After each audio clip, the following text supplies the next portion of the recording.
Dialogue is the only way out. ৩৫ দিনের যে লড়াই, এটা ভাবলে চলবে না এটা লড়াইয়ের শেষ দিনে পৌঁছেছি। এটা লড়াই এখনো শুরুই হয়নি। লড়াই এখন লং রান ব্যাটল। আসল লড়াই সিবিআই এর লড়াই, আসল লড়াই কোর্টের লড়াই। এই মুহূর্তে যেটা প্রয়োজন সেটা হচ্ছে ডায়ালগের মাধ্যমে যাতে জনস্বাস্থ্য ঠিক জায়গায় থাকে সেই দিকটা দেখা। এবং আমার যারা সন্তানরা আজকে এখানে দাঁড়িয়ে আছেন, আমি খুব নিশ্চিতভাবে জানি এদের প্রত্যেকে কিন্তু কাজে ফিরতেই ইচ্ছুক। আমি নিশ্চিত যে আজকের আলোচনার মাধ্যমে এই জট কাটবে। কিন্তু এটা আবারও বলছি, বারে বারে বলছি, এটা যুদ্ধর শেষ দিন নয়, এটা যুদ্ধর একটা আরম্ভ মাত্র। অনেক পথ চলা বাকি আছে এবং সেই পথ চলাটা কিন্তু কোর্ট অফ লয়ের পথ চলা। আমাদের মেন উদ্দেশ্য কিন্তু অভয়ার বিচার। আমি আবার বলবো, কিছুক্ষণ আগে সন্দীপ আমাদের জানালো যে মুখ্য সচিব অর্থাৎ সরকারের তরফে জুনিয়র চিকিৎসকদের চিঠির প্রত্যুত্তর এসে পৌঁছেছে। ঝিলম করঞ্জাই আমাদের প্রতিনিধি আরো বিস্তারিত বলতে পারবেন। চিঠির কন্টেন্ট সম্পর্কে ঝিলম তোমার থেকে জানতে চাইছি, মুখ্য সচিব বা সরকারের তরফে পাঠানো চিঠিতে কি রয়েছে? তাদেরকে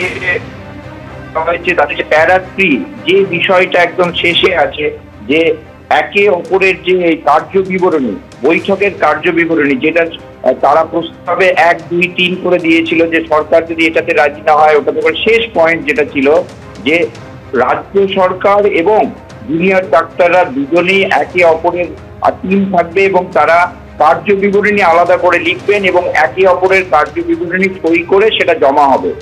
এইটার কথায় যেটা তারা লিখেছেন যে চিফ সেক্রেটারি, যে পুরো বিষয়টা সম্পর্কে তারা সম্মত একটা জায়গাতে, যেটা উইথ রেসপেক্ট টু প্যারা 3 in your above reference mail, as mentioned in the previous email, the representatives of both parties will sign the minutes of the end of the meeting and copies will be shared with each party to ensure clarity and agreement of discussion. অর্থাৎ স্পষ্ট করে তার লিখেছেন যে এই বৈঠকের কার্য বিবরণী লেখা হবে এবং লেখার পরে দুপক্ষকে সেই কার্য বিবরণী দেওয়া হবে এবং তারা দুপক্ষ সই করে সম্মত হলে সই করে নেবেন।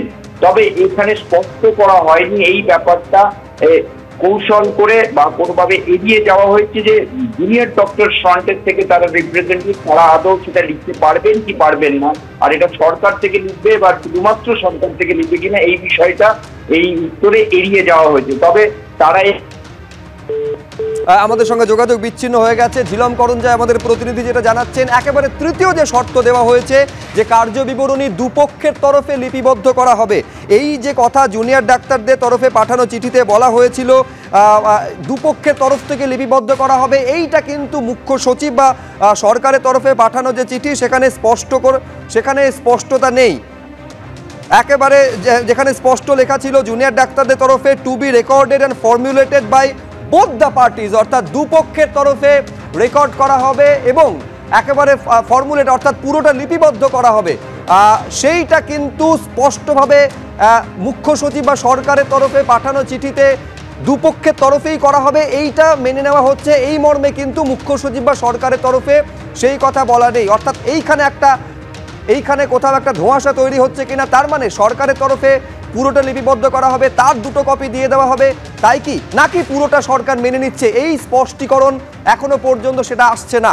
আমি আরেকবার আপনাদের বলবো, জুনিয়র ডাক্তারদের তরফে যে 3টি শর্ত দেওয়া হয়েছিল, দুপক্ষই ভিডিও রেকর্ড করবে, যদি সম্ভব না হয় ভিডিও রেকর্ড করে তার কপি দিয়ে দেওয়া হবে, সেটাও যদি সম্ভব না হয় তৃতীয় যে শর্ত যেখানে বলা হয়েছিল দুপক্ষের তরফে পুরো কার্য বিবরণী লিপিবদ্ধ করা হবে এবং সই করে একে অপরকে অর্থাৎ দুপক্ষকে দেওয়া হবে, এখানে দুপক্ষই কার্য বিবরণী লিপিবদ্ধ করতে পারবে এবং সেটা সরকার অনুমোদন করছে, এইটা স্পষ্ট করে কিন্তু মুখ্য সচিব বা সরকারের তরফে পাঠানো চিঠিতে উল্লেখ নেই।